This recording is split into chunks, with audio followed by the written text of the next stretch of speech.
Here I am.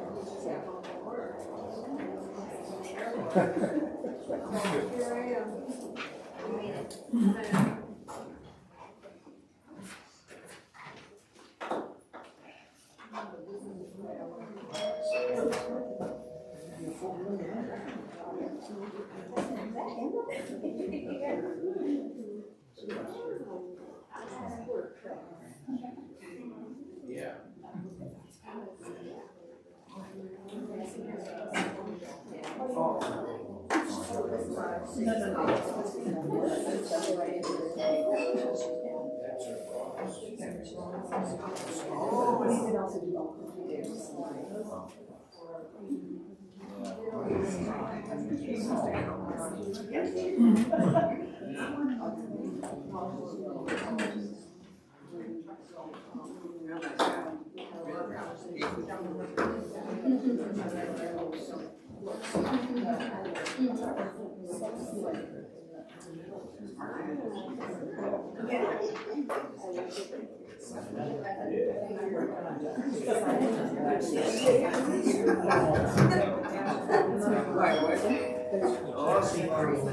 Yeah, I know. Divorce. Yeah, I don't want that.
Last meeting was happening.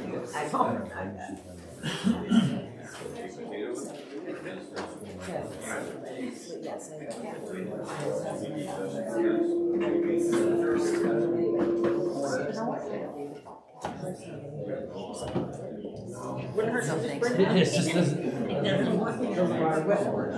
And this area here.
Yeah. Overwhelmed.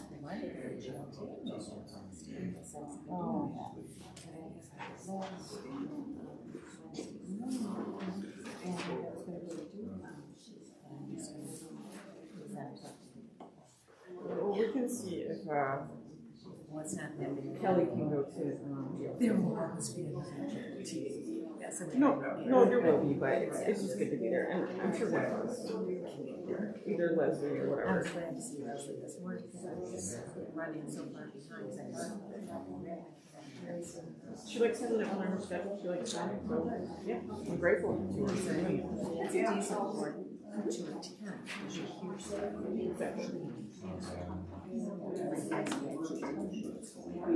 Hey, there's a little report. It's kind of insane. Yeah. I like him, I don't know what's great about him. Yeah, I'm going to agree with that.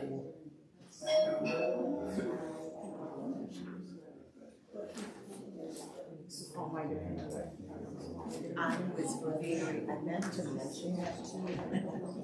That you put my minor junior And then now to see all the areas he was probably doing with his uninsured, unemployed. You know what I mean? I know. Yeah.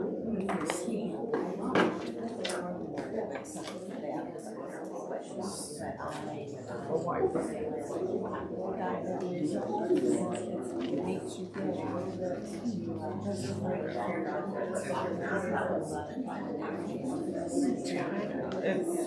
I ask myself all the time, should I?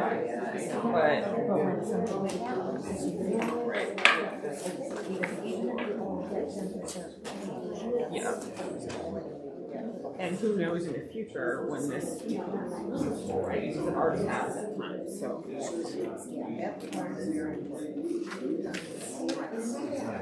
Well, I hope we have fun with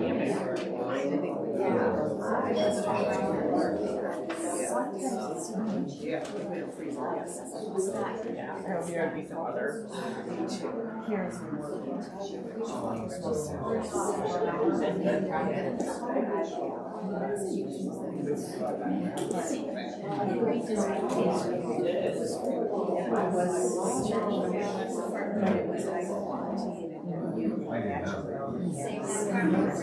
Driving down the road. And then yeah, so then she's been working for a week and she's like, do this. Sister Susan is, I'm the one that was in her so. You know, there are 1,000 videos on YouTube. You should ever be done, perhaps you're not. Okay, yes, oh, that's the way it was understood, and where she didn't want anything, because she didn't want anything on the surface. Pretty. Yeah, because she's very concerned, yeah, she had this, and we had to use this guy. Call this meeting to order. I pledge allegiance to the flag of the United States of America and to the republic for which it stands, one nation, under God, indivisible, with liberty and justice for all.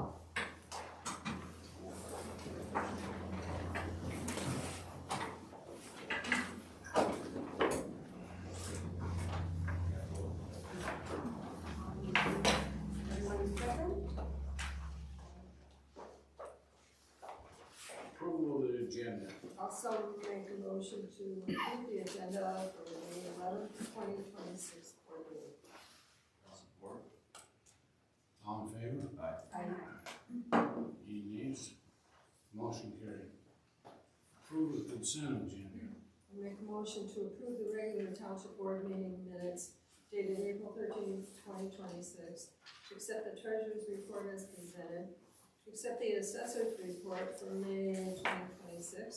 Approve April 2026 bills and transfer of funds. The bill listing is as follows. For general fund, checks 31230 through 31275. Building check 2658 through 2660. Electronic fund transfers, payrolls for township police and fire departments for April 2026 is $205,703.14. I'll support. All in favor? Aye. Any nays? Motion carried. County reports, Ray Wise. Thank you, Mr. Supervisor, board members. We had a board meeting on April 23rd, 2026. Of course, we approved things that we had passed at the committee of the whole on April 3rd that I talked about last month. But in addition, we approved a contract for janitorial service for the CNH West building in the amount of $2,050.65 per month. That's the former Michigan Department of Health and Human Services building, which is owned by the county. We had been renting it to the state. The state, of course, now has moved their location to the old Rite Aid store in Lapeer. And so we're moving some departments that we've had at Maple Grove School. We've been paying rent there to move it into a county building. We also approved a contract for maintenance on the animal control incinerator, not to exceed $4,750. We authorized building and grounds director to sell at public auction items no longer needed or used by county departments. We approved 2 part-time senior program workers to replace the 1 full-time senior program worker. The full-time senior program worker turned in his resignation because his wife didn't want him working full-time, and so they said, how about if you work part-time and we hire another part-time? So we'll actually have 2 people for basically the cost of 1 full-time person. We also passed a resolution to honor Telecommunications Week, which honors all first responders. We did place the senior village on the August primary. I want to talk about a couple things with regard to that. Both the Lapeer City Downtown Development Authority and the Elmont Village Downtown Development Authority will capture the village if it's passed. We knew the city was going to do it. In fact, we wrote them a letter, asked them not to, but fell in deaf ears. Now, of course, Elmont DDA is going to do it as well. The other DDA, like Metamora Village DDA, is not capturing it. And I think there's a consensus on our board that when it comes to special villages that the people vote for, whether it be seniors, veterans, EMS, I mean, the people think that all that money is going to go toward those programs. And these local agencies are grabbing their share of it. And we've appointed an ad hoc committee to address the issue, try to get them. I mean, most of them don't capture it. But these 2 are capturing it. We also appointed another ad hoc committee to address the issue of sheriff contracts. You may have read in the county press that over in Elmont, because the Elmont Police Department is actually owned by the village, and they contract with the township to provide them coverage, and the price has gotten too high for the township, so they have approached our sheriff about having sheriff deputies do it. And just speaking for myself, I mean, contract deputies work very well. You know, Metamora, of course, has its own police department. Lapeer Township has its own police department, but like Attica, which is my district, they have 2 contract deputies that give them great service. The county pays 35% of their wages, the township pays 65%. But that's a different thing than replacing a whole police department to hire 6 new deputies. So we're going to look into that, because again, just speaking for myself, I don't think that's a good idea. That's all I've got. I'm happy to answer any questions. The other thing, I apologize, I'm going to be leaving right at this. The Lapeer Township, they have their board meeting tonight as well, and they're my district. So again, if you have any questions, I'm happy to answer. Thank you very much. Thanks, Thank Craig. you.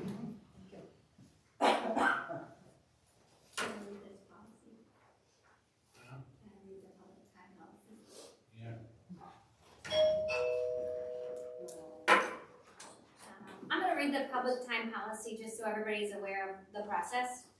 At regular and special meetings of the Township Board, individuals wishing to be heard may address the supervisor and board during the public comment, public hearing periods as set forth in the agenda under the following rules. 1. Each speaker shall state their name. 2, each speaker must speak from the podium, if able. 3, speakers shall address the board through the supervisor and or chairperson.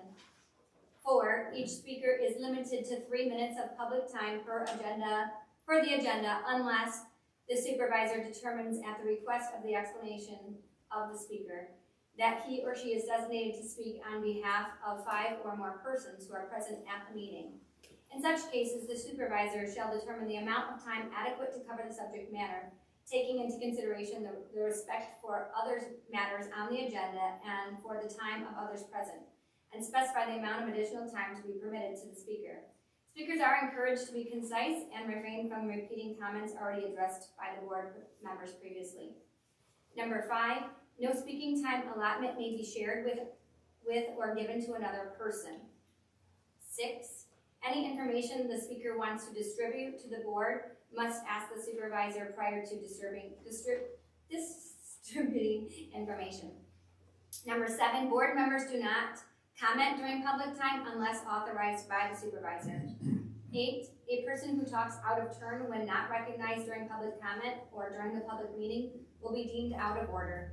If such person continues to talk after being requested to cease, he or she shall be deemed to be causing a breach of the peace and may be removed from the meeting. Number 9, if any member of the public desires to meet with any board member following the meeting, please do not hesitate to make your wishes known. If an immediate meeting is not feasible, an attempt shall be made to schedule a meeting without delay. Furthermore, all speakers are encouraged to reach out to the board members during office hours if issues are urgent and need to be resolved prior to each scheduled monthly meeting.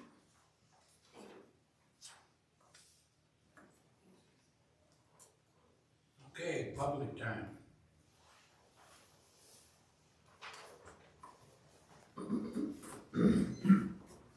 Good evening, my name is Maureen Flanagan Salego, and I am a candidate for a district court judge. I wanted to come here to introduce myself to everyone. I've been a Lapeer County resident for 30 years, where I reside in Hadley Township with my husband John, where we've raised our 3 adult sons now. I have been an attorney for 20 years. I started my practice in private practice. I practice primarily criminal and family law. I am a former assistant prosecutor in St. Clair County. For the last 11 years, I have been with Lapeer County. I started as a probate register and juvenile referee. Since then, for the last 6 years, I have been the district court magistrate and trial court administrator.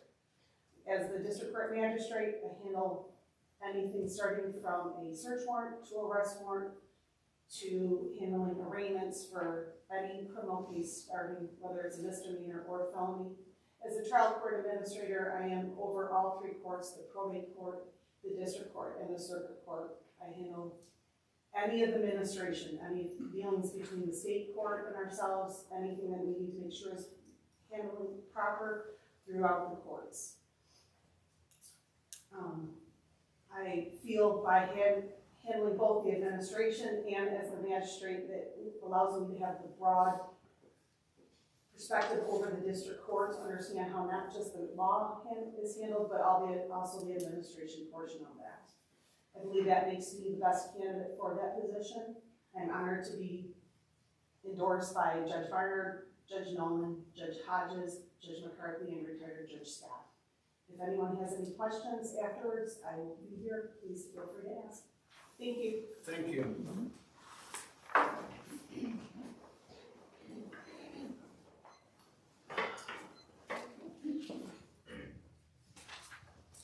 Hello, Susan Huff. Good to see everybody. Thank you for Saturday's cleanup day. Really appreciated it. Really appreciated the help from the firefighters who helped us unload. So thank you very much for that. I was recently appointed to the VAAA Advisory Council, which is the Valley Area Agency on Aging. I have not attended a meeting yet. Tomorrow will be my first one, but I went to their 50th anniversary annual meeting and I attended the public hearing for Lapeer County over in Emily City, and I can tell you I'm already amazed by how much they do that I wasn't aware of as a senior in this community. Most of us probably realize that senior citizens are the largest growing group of population in Lapeer County. So we need these services for sure. And BAAA sends us over $500,000 a year to support our senior programs. So I really appreciate that. I wanted to make everybody aware that on May 20th, there is a Senior Power Day that's being held at Crossroads Village. It's from 9 until 2. Your tickets are only $5 a person. You get a train ride for that, plus a lunch in a box. There will be legislative updates and other resources. I left some of these flyers on the table if someone knows someone who might be interested. It says on the flyer you can get tickets at the GLTA office, but I learned today those are gone at this point. However, there may still be free rides available from the GLT office. So if you know anybody that might enjoy a day at Crossroads and all the things that come along with that for $5 and a free ride, on the back is the information for contacting, I'm supposed to talk to you, I'm sorry, the information for contacting GLTA and getting a ride on that bus. So I hope some folks will take advantage of that. Thank you very much, and see you again soon. Thank you.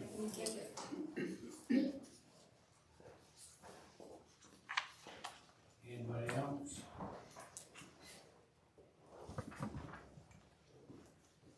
Here for Shako, still live in the village.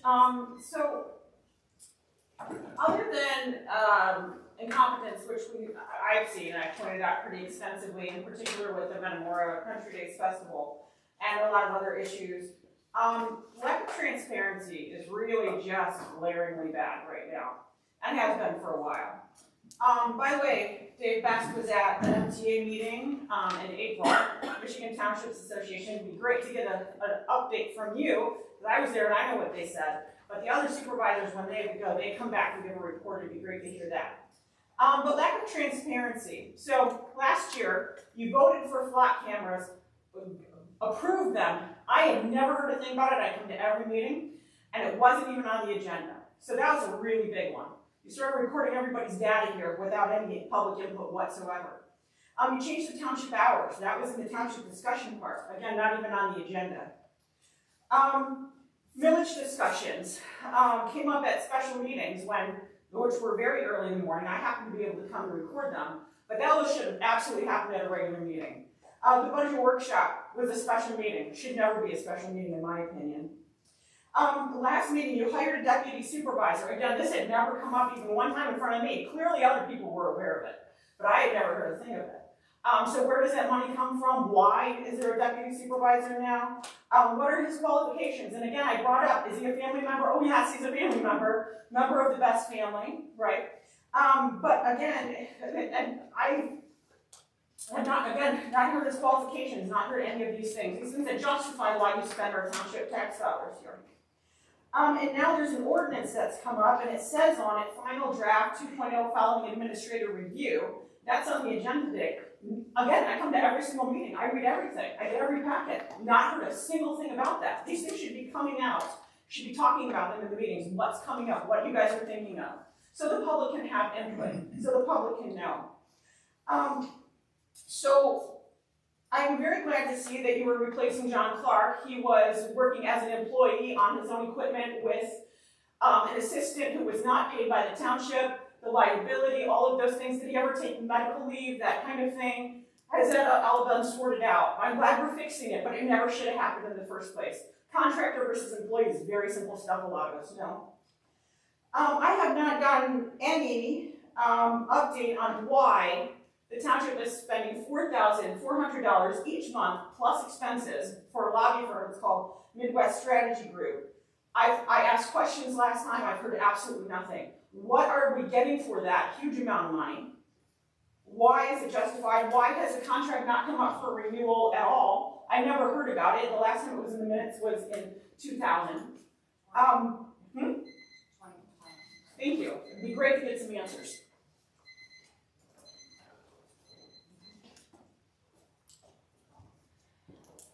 Anybody else?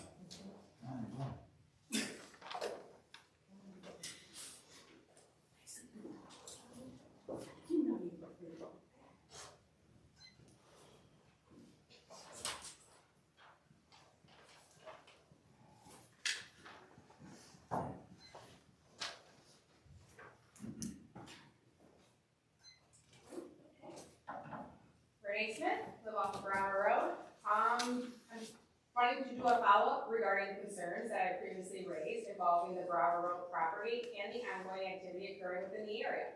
At this time, many residents still have unanswered questions regarding what approvals, permits, reviews, and procedural steps have officially occurred or remain pending. Residents have repeatedly been told that nothing has been approved, yet activity on and around the property has continued, which has created significant confusion and concern within the community. I would respectfully ask that the Township Board for clarification regarding what approvals, if any, currently exist for the property, whether any site plan reviews, zoning approvals, land divisions, or permits have been issued, whether township ordinances regarding land clearing, zoning compliance, and development procedures are being consistently enforced, and what steps the township is taking to ensure all applicable ordinances and procedural requirements are being followed equally by all parties involved. I would also respectfully ask what steps the township plans to take regarding areas where significant land clearing or disturbances already occurred, particularly if questions remain regarding approvals, permits, or compliance with township ordinances and procedures. Residents would like clarification regarding what restoration, remedies, and enforcement or corrective measures may be required if activity is ultimately determined to have occurred outside of proper approval processes.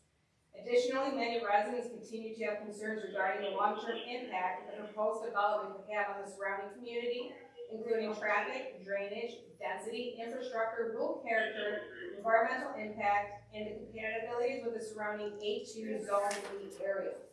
Residents are not asking for special treatment. We are simply asking for transparency, consistency, and confirmation that township ordinances and processes are being properly followed before additional development activity continues.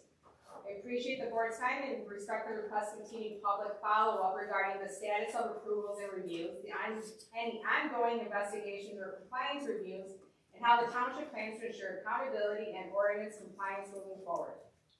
Thank you.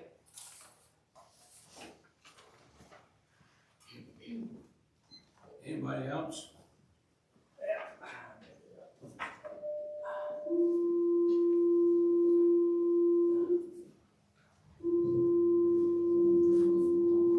What is that noise?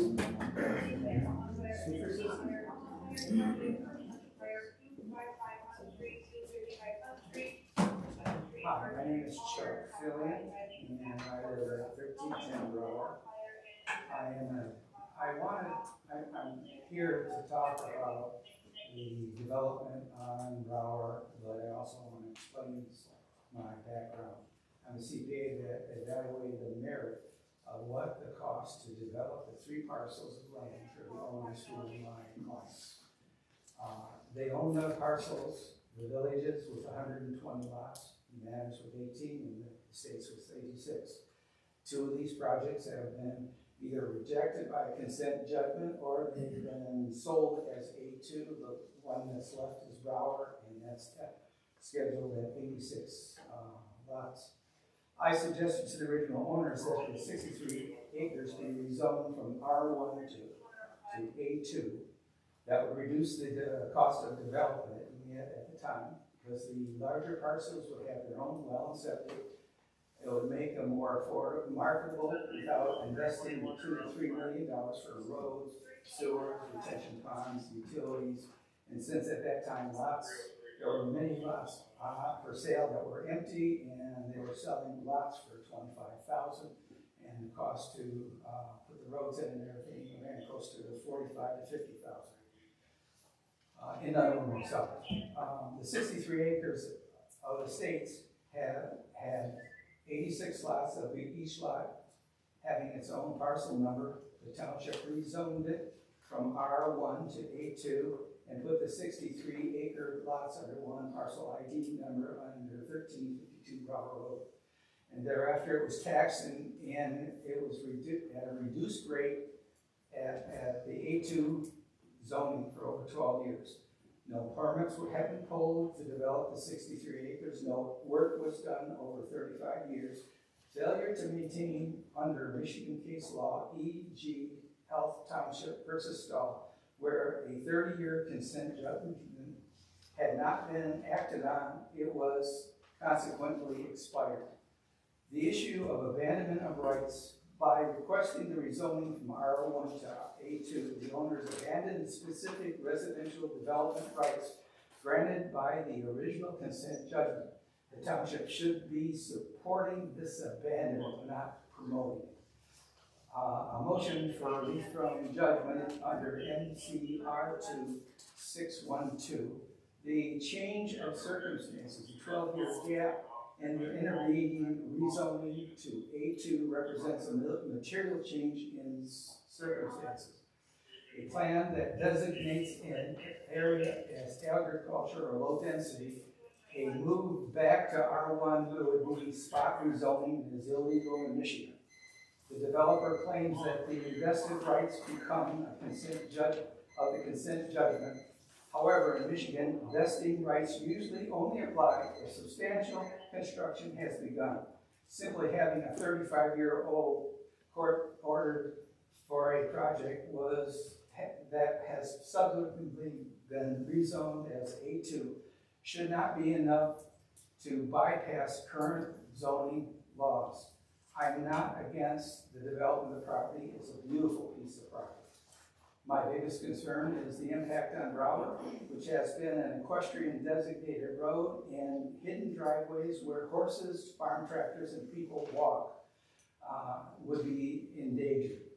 We have been before the board in the past to request speed limit be reduced at no avail.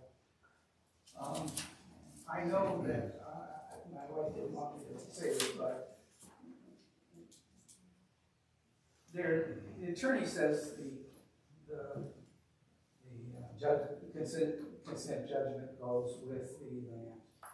And the thing is that we're going to turn around and at least want you guys to get a special look at things and pretend like it's important to reduce the density. It's definitely a positive thing for Metamora, but remember, Metamora is a horse community and known as such. Thank you for letting me talk to you.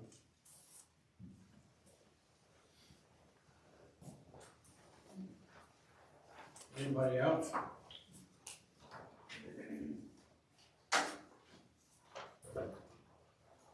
Jerry, you wanna, this is our attorney, he's gonna speak on it. Good evening, everybody. Gerald Fisher is my name, and I'm a municipal attorney, and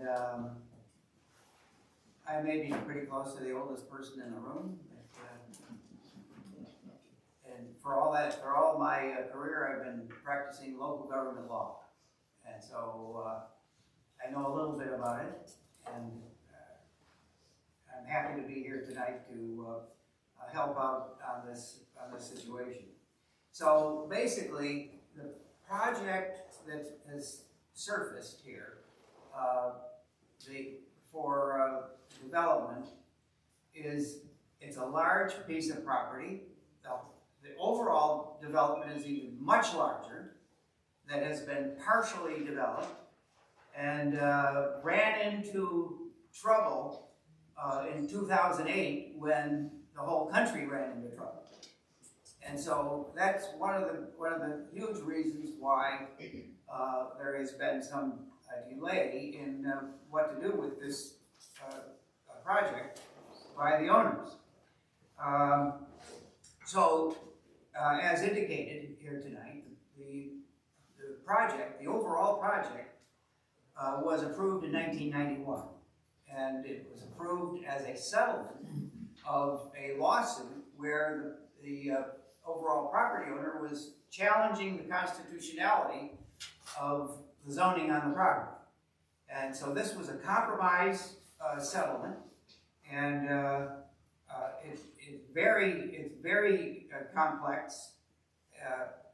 And I've been involved in many developments and many settlements and so forth. This is a pretty complex development that relates to a sewage treatment plant and other things that create issues.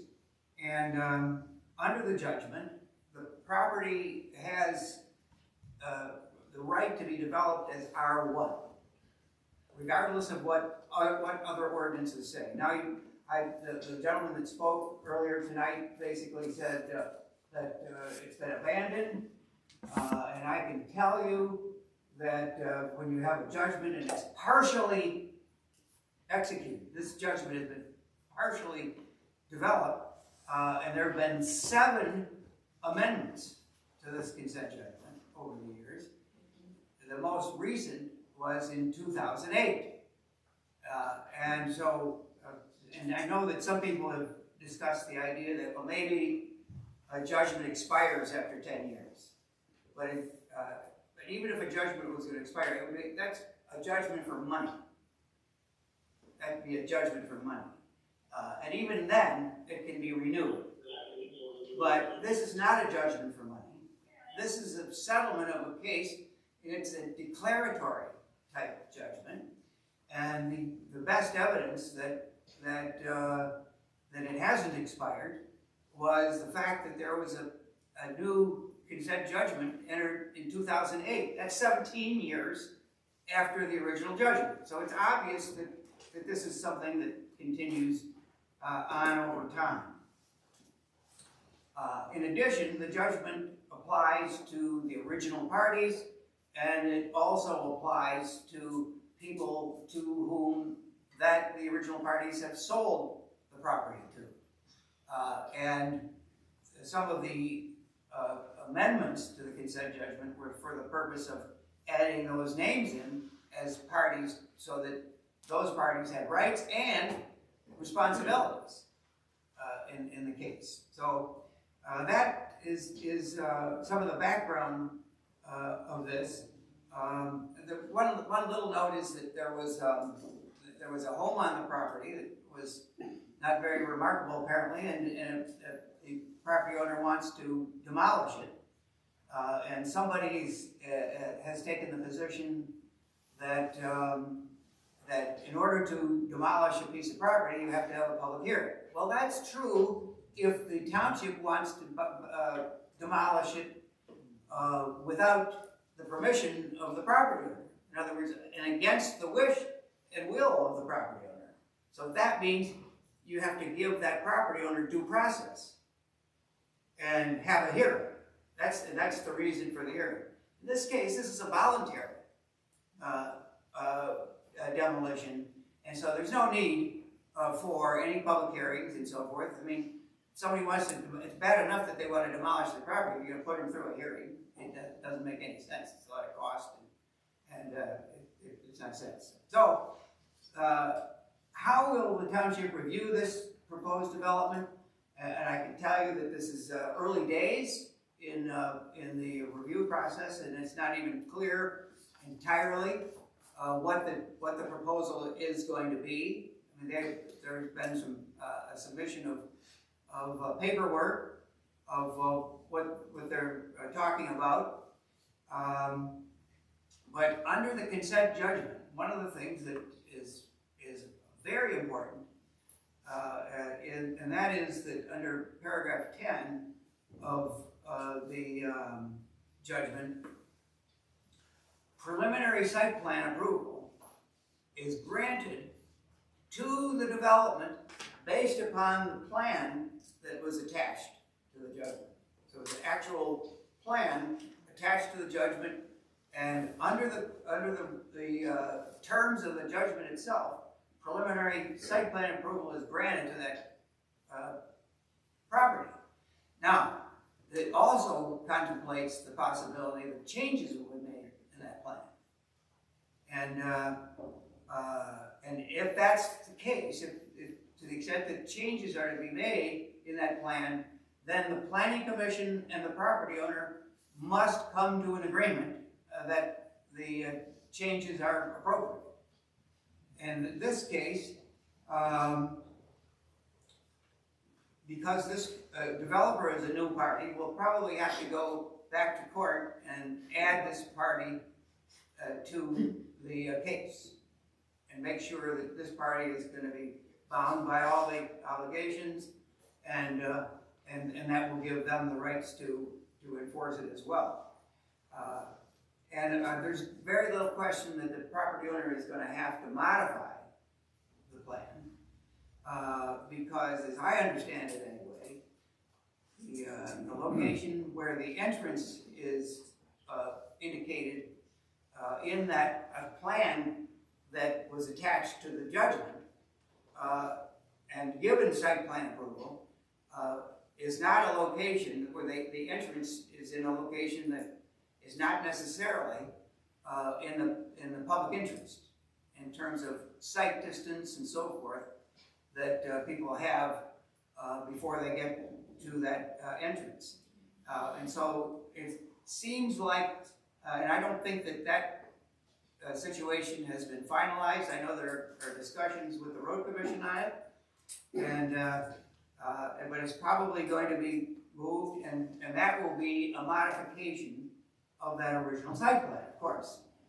And when you're going to modify the site plan, then it has to go to the planning commission for review. So there will be, for sure, a planning commission meeting, because the planning commission can't agree to anything without going to a public meeting under the Open Meetings Act. And so that's something that's going to have to happen.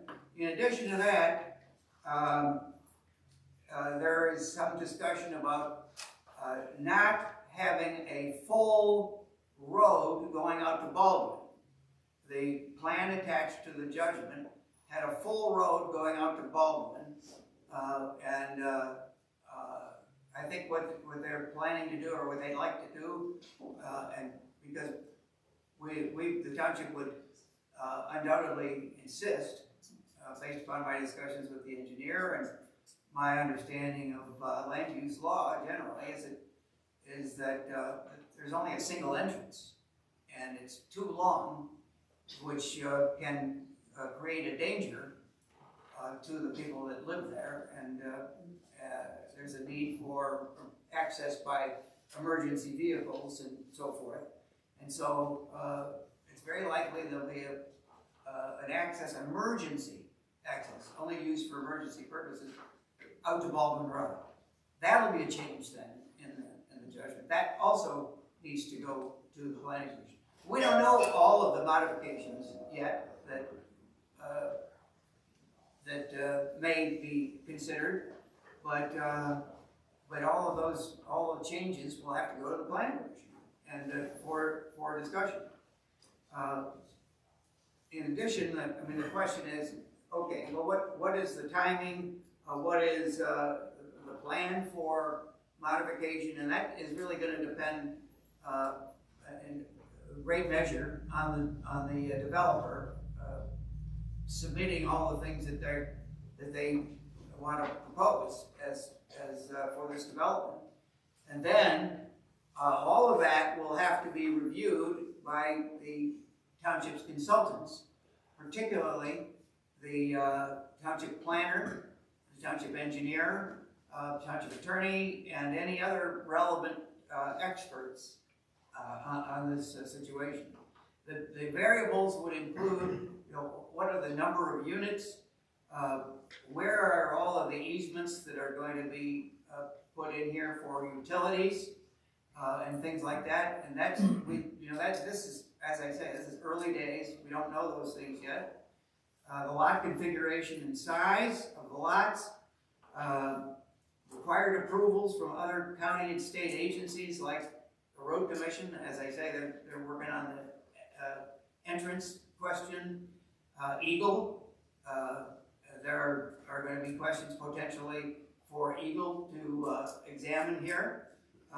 Health department and the homeowners association, they're going to be actively engaged in this because of the sewage treatment plant, and we're going to have a new set of lots that would be participate in that treatment plant, both in terms of contributing sanitary sewage and providing financial support.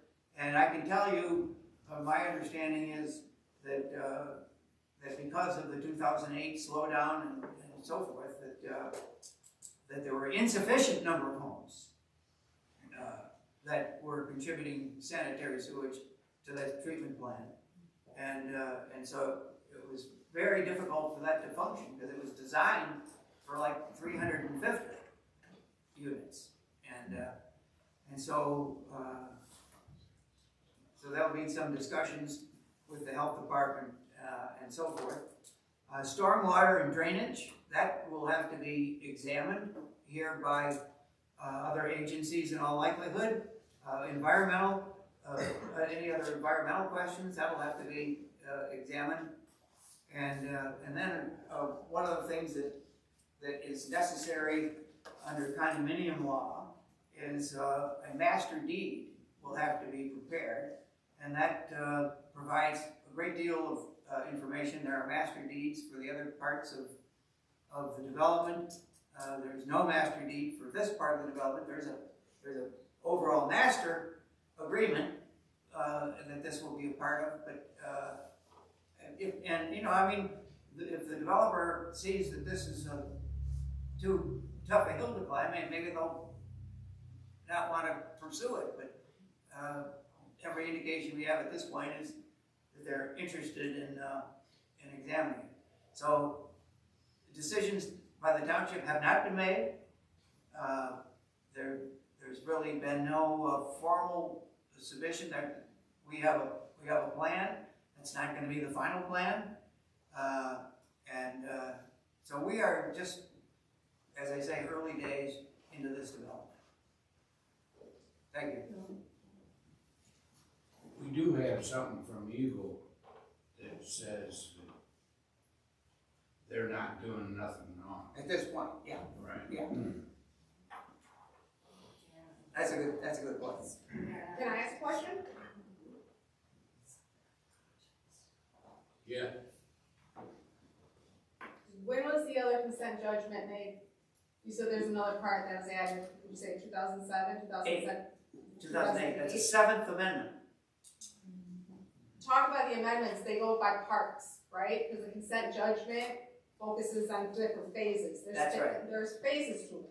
The consent, just correct me if I'm wrong, the consent judgment was cited for 269 acres at 368 units, correct? That's correct.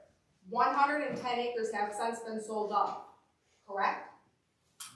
I've never seen the documentation. I know some of it has been sold off and removed from the consent judgment. 110 acres to be exact.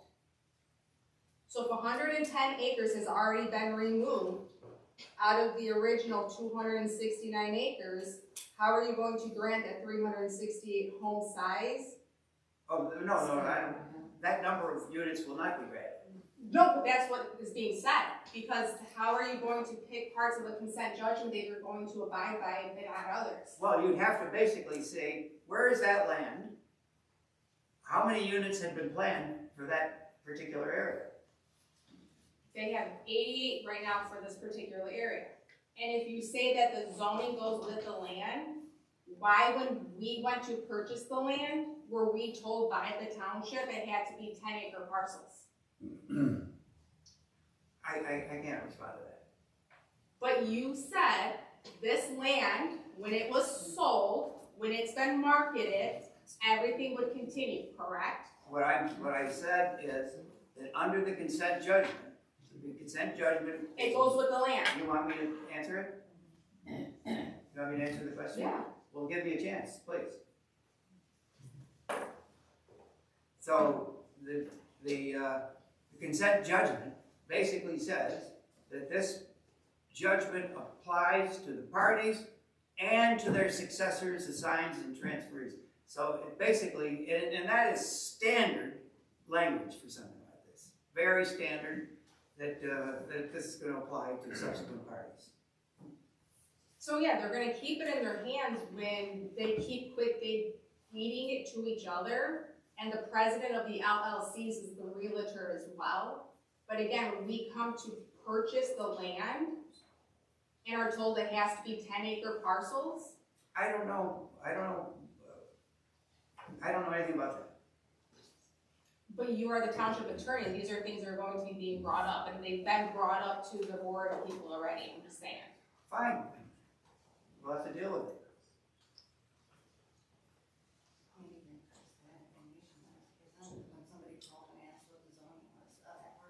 Sure.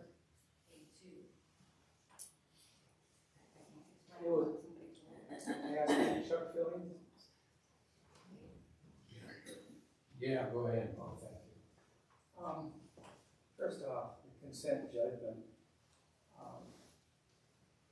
The guys that had, when you had it zoned for A2, you could only buy it in 10-acre parcels. I came down with a group of people to buy it. And the bottom line, I was told consent judgment was rejected. I was told. But now they say, oh, that was only on the manors. That was, in villages, we sold that as A2. And, you know, because, you know, one of the guys wanted 23 acres. And bottom line here is I want the board to be responsible for thinking about the density and what they want to have in their township. The old consent judgment, I have strong, I've been to 3 different attorneys. I know we have a case to reject the consent judgment, but you guys can get around it because it's you guys making the decision. We just want you to consider the things we're talking about. We want the density to, you know, and by the way, I'll just talk about this, the sewer treatment plant. Before you get there, it seems to me that what they've asked me to come, so I did try to respond to your points. Yeah. So, but I think that the 35 years of not having done anything on that property, and the owner is the one that turned around and said, no, they've done a lot on that property. Yeah, and I've been through, I lived next to it, I evaluated, I know everything that's happened, I know the junk that was on it, I know that it was kept washing machines and culverts and everything else that was dumped on it, we got it cleaned up. Not unusual. It had 22 deer stands in it, and the golf courses dumping all their grass and their trees and their junk on it. We knew about that. Okay. But I can tell you though, if we tried to take the position that there was no consent judgment and that they didn't have the rights under the consent judgment, you want to see a big lawsuit. That would be a major lawsuit against the township. Well, they paid $500,000 for it, and they say, well, somebody says to me, well, it's worth $9 million because we're going to put, 86 times 110. Well, there's $9 million worth of it. Well, it took how many years? 35 years. You still have lots that are open on the golf course. So, for all the people around, we're going to have, 300, probably about 300 to 350 cars a day on Brower if you're dumping there. The reason they wanted to go through, just so you know, the reason they wanted to come out on Baldwin is that the fire department insisted on being able, because they couldn't do the turnarounds. And every one of the lots that was set up at the very beginning was called McMaster's because they were hooking into the golf course. So you do have 2 entrances. You have an entrance from McMaster's, because that's what the consent judgment was, because I have the picture of the drawings that they went with the consent judgment. Right. And so you got McMaster's. That's changed. You got to put a bridge in. You got to go through the wetlands. You got to. I'm the one that told the owners, this is what you have to do to make it work. And this is, and it didn't make feasible sense to the owner. So the owner said, let's rezone it. And now you've sold it. And the way you sold it is say, well, we're just kidding. It was A2 for 12 years where we got tax rates because we, instead of having, 86 houses paying taxes, lots paying taxes on it, which is some sort of fraud. So you say, hey, well, just kidding, we're going to revert it back. I don't know. I think, and I want it developed. It's such a beautiful piece of property. I want you guys to really, really look at it and try and do the best you can do. If you can get the density down a little bit, consider, not dumping it all out on Brower, and make it something where you require those people to put, when they first put the sewer treatment plant, there was supposed to be a $300,000 bond held by you guys. So that if they failed, because they only had 54 houses, if they failed and they were adding dog food to make it work, and Kevin, God bless us, he tried hard, but they ran out of money. They sold 5 acres out of his parcel, the owner's parcel, didn't even tell him about it. And the bottom line here is that they didn't, the you don't need, you got enough houses right now. It isn't a need that have to have dog food added now. But the issue here is just become, understand what we're trying to do is we moved out here to be in horse country. We had horses, we had alpaca, and the thing is most of the people, you can do the density, but our road is a equestrian road, and they're going 50 if they can go faster, they will. And when 24 starts backing up because it's 2 lane, 4 to 2, at 5 o'clock, it's traffic galore. The horses can't even be around at that time. Do what you can do. I want it developed. I really do. I'm not against it. And that golf course, God bless America. It had to go public. It's done a good job. I wish they had put the top coat in like they're supposed to have. They never did put the top coat on the roads because they ran out of money. The poor people there wasn't enough money for the HOA the way they were charging it. The sewer tap-in fee for $4,500. Anyways, that's all I'm saying is we're just asking you guys. We don't want to hire an attorney to try and figure if the glove fits. Your opinion and our opinion and whether it fits and this model it doesn't mean anything. It's this board here and their attitude towards making something pretty for the township. It's not numbers, it's quality. That's what we're looking for. That's it. Okay. Anybody else? Fire department business. All right.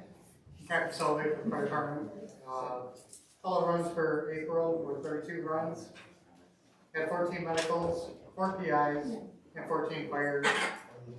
The fires were 1 assist to Oxford that calls for a standby at their hall, 3 false alarms, 3 down wires, 2 CO alarms. Both of them were just bad batteries or a bad detector. 1 smoke alarm, which was just an old smoke alarm, need replacement. 1 smoke investigation. There's 2 fires. The only way I could find anything on was a brush fire that they would found was a legal burn, but it just shouldn't be a brush.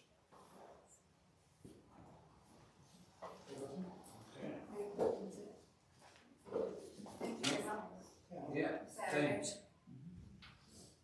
Police report. Good evening, everybody. Ryan Davis, Chief of Police here in Metamora Township.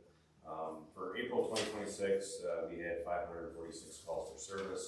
261 of those were traffic stops, 10 property damage accidents, 3 car deer accidents, 4 PIs, 8 alarms, 1 domestic violence incident, 2 warrant arrests, 1 OWI, 11 property watches, and 82 subdivision checks, just to highlight a few. Training this month, we did our Lean 1 recert and our Lean 2 recert, along with speed measurement operator recert. Those were all out. We also had a training with the Michigan State Police Crime Lab out of Bridgeport, and how to properly package property for be sent to the lab. The OHSP grant for April 2026, we had 80 hours of OHSP traffic enforcement. 40 hours of that was dedicated to distracted driving, and 40 hours was to seatbelt enforcement. That's any questions? That's all I had as well. Thank you. Thanks. Thanks for assisting at cleanup day at Turkey too, so that the kids are safe by the road. No problem. Yeah. Land division ordinance. Back to Jerry. Okay. So the land division ordinance is a piece of local legislation that has come up as a result of an amendment of state law. So the state law changed that essentially required us to modify the ordinance because the ordinance would have been incorrect without making a change. Most of the substance of the ordinance is staying the same. It's certainly the same process and all that kind of thing. Basically the same process. But what land division is, it's different than a condominium, and it's different than a formal subdivision. So formal subdivision, you create lots. Everybody owns their own lot as part of a larger development. And over the years, and there's been an act, like a subdivision statute in Michigan, probably since the 1800s. And so that's the way development was done as far as creating subdivisions and things like that. But over time, because it takes so long to do a subdivision, that and it's very expensive to do it, so a lot of people just started dividing their land up to the extent that they are permitted to do it.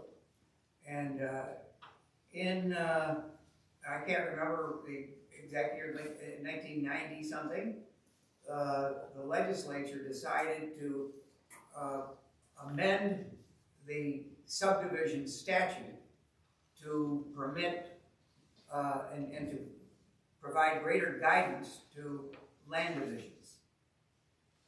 And they did that in two sections of the state statute, section 108 and 109. And under those two, primarily those two statutory provisions, the law allows a certain number of land divisions on a piece of property.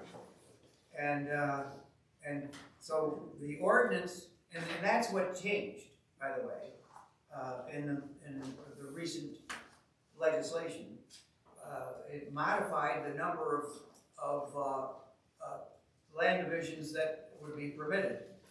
And in section 4 of the statute or the ordinance that you have, we go through the statements of how many land divisions are going to be permitted, and how many parcels are going to be can be created.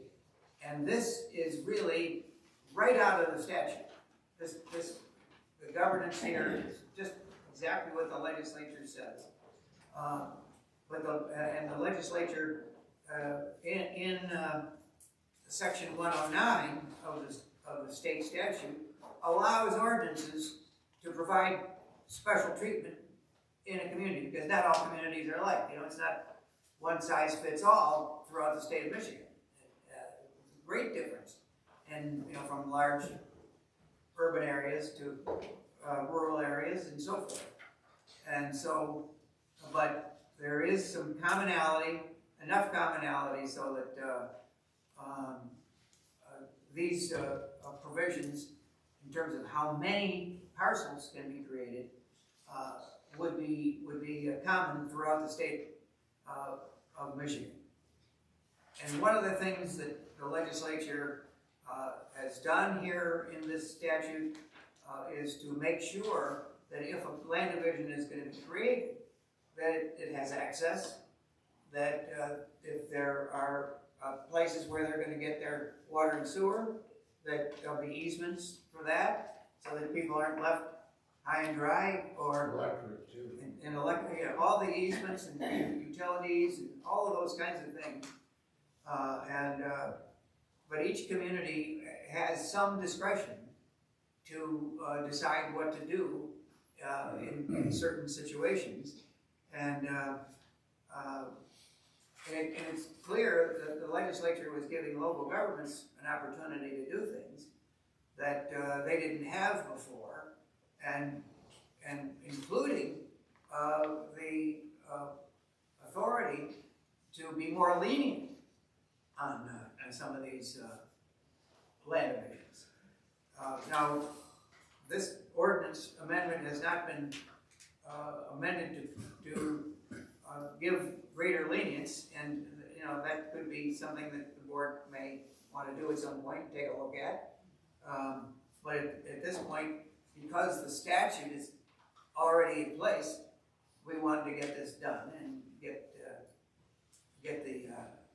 ordinance passed, so that we don't have in our ordinance something that's inconsistent with state law. And so we've got that, and we've got the process here, and the process essentially would mean that somebody would submit an application, and it would have, the application would have a preliminary plan showing here's where the original lot is, and here are the resulting parcels that we want to create. But it's only a preliminary, because the assessor needs to look at it, make sure it complies with the ordinance and state law, and then if the assessor determines that it does, with or without any condition, then the property owner has to come back with a certified survey and create the parcels, and that would then be approved and then recorded. So that's basically what this is all about. So this basically just the update, we have to amend it to update to the current law. That's right, exactly. And, you know, we just kind of modernized it a little bit overall.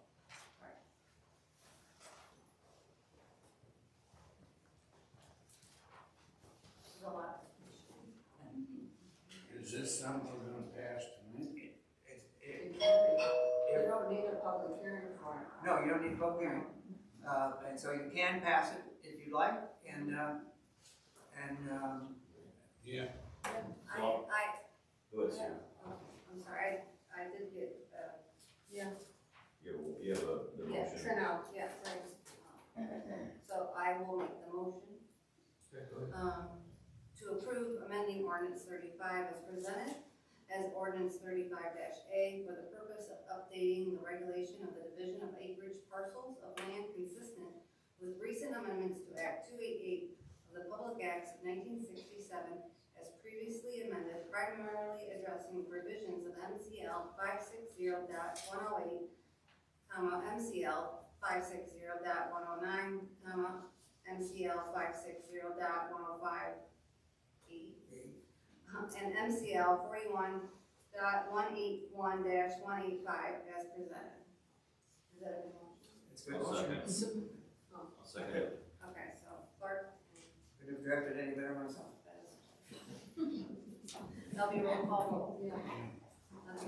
Derderian? Yes. Chouinard? Yes. Benscoter? Yes. Beth? Yes. Clark, yes.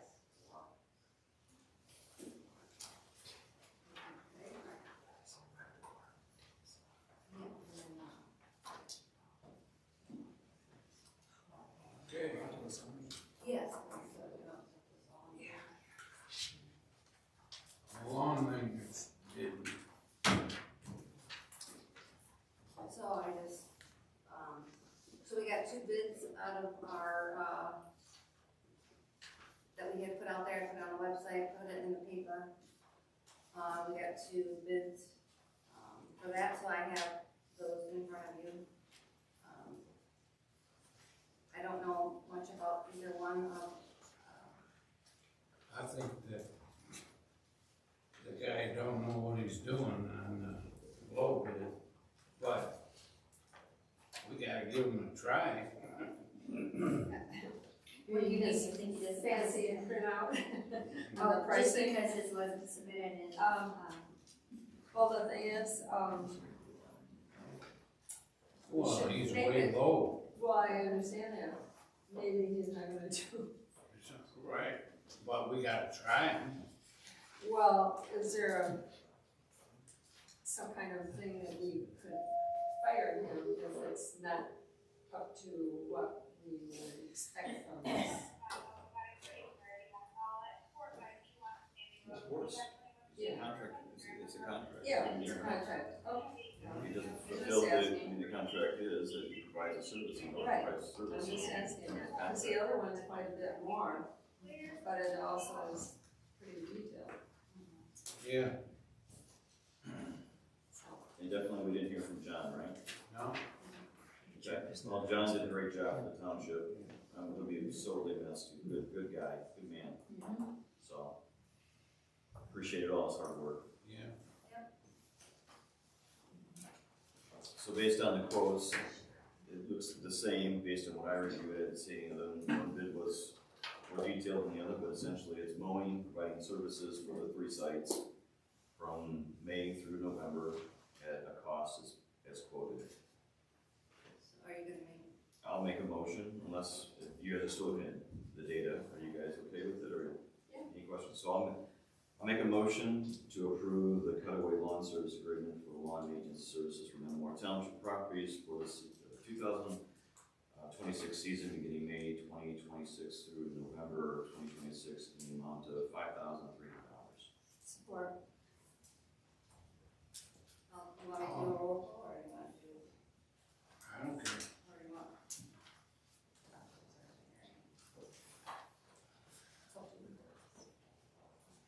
You wanna do a roll call? Go. Yeah. Derderian. Yes. Chouinard. Yes. Benscoter. Yes. Better. Yes. I'll say. I was thinking one with the other guy, but, so I'll be a no. So 4 ayes. And 1 no. All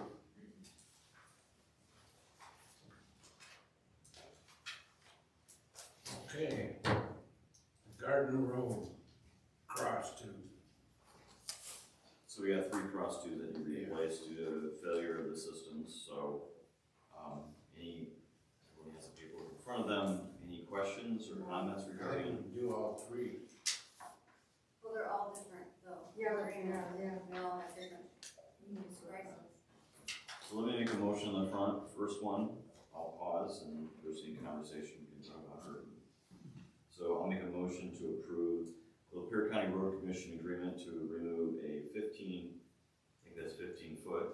inch by 35 feet failed cross tube and install a 21 inch by 15 inch by 35 foot new poly-coated squash culvert with additional ditching around the inlet and outlet with 30-ton of gravel for added cover on Gardner Road south of Rock Road at a cost of $7,900. Support. All in favor? Aye. Any nays? Motion carried. The next motion I'll make is to approve the Lapeer County Road Commission road agreement to remove a 15 inch by 35 foot failed cross tube, install a 21 inch by 15 inch by 35 feet new poly-coated squash culvert with an additional 30-ton of gravel for added cover on Brower Road, north of Davison Lake Road at a cost of $6,500. Support.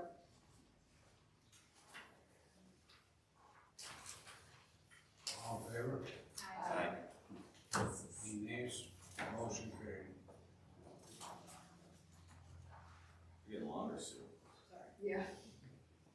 This one's a little more.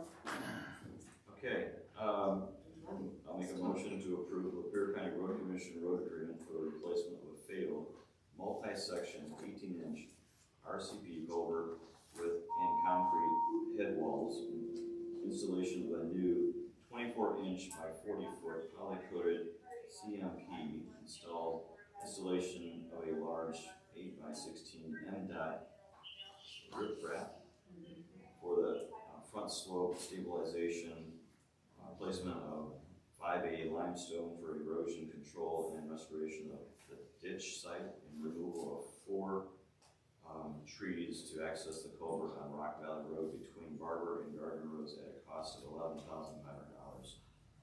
Support. All in favor? Aye. Any nays? Motion carried.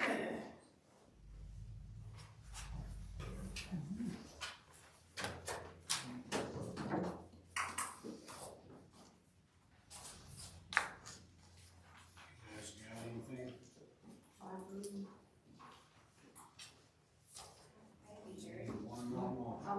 motion to adjourn. I'll second. All in favor?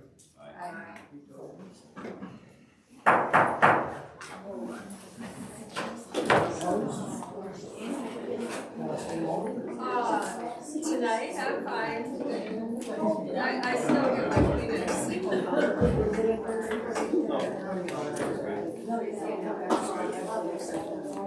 I'm supposed to tell you.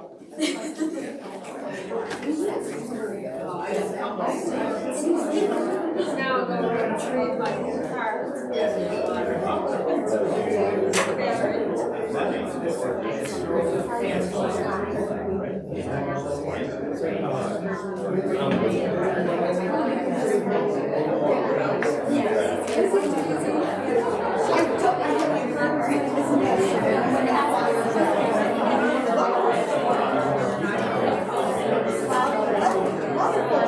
that would be wonderful. I'll give you this and then you can put it in the remember that? We're getting real